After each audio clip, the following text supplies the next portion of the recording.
ఇక్కడే ఎమ్మెల్యేగా ఉన్నాడు, బాగా చదువుకున్నాడు, ఇంకా కష్టపడాలి, ఇంకా మీకు అందుబాటులో ఉండాలి.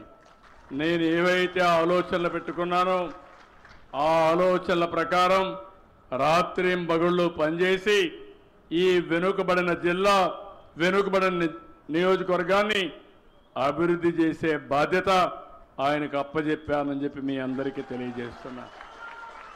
మీరు కూడా వదిలిపెట్టద్దండి, రాటు తేలాలి, గట్టిగా పనిచేయించండి. ఎందుకంటే ఈ నియోజకవర్గానికి అవసరం. అందుకే యువకుడు, ఉత్సాహవంతుడు, చదువుకున్నాడు,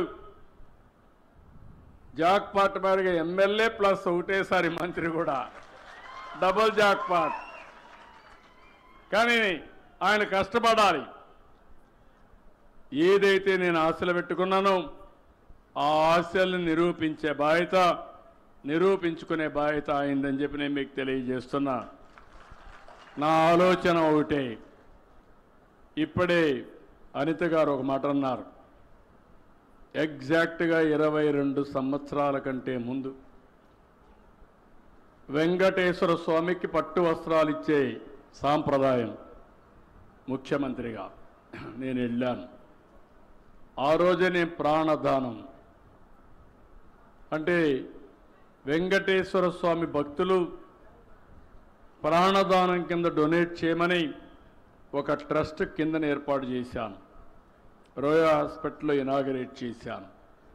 పోతూ ఉంటే 24 క్లేమోర్ మైన్స్ నా మీద బ్లాస్ట్ చేశారు ఆ రోజు తీవ్రవాదులు. మామూలుగా ఎవ్వరూ బయటపడరు, ఒక బాంబు వేస్తేనే ఏమవుతాం మీకు తెలుసు. అలాంటిది 24 బాంబులు వేస్తే సాక్షాత్తు వెంకటేశ్వర స్వామి దిగొచ్చి నాకు ప్రాణభిక్ష పెట్టాడని చెప్పి మీ అందరికీ విజ్ఞప్తి చేస్తున్నా.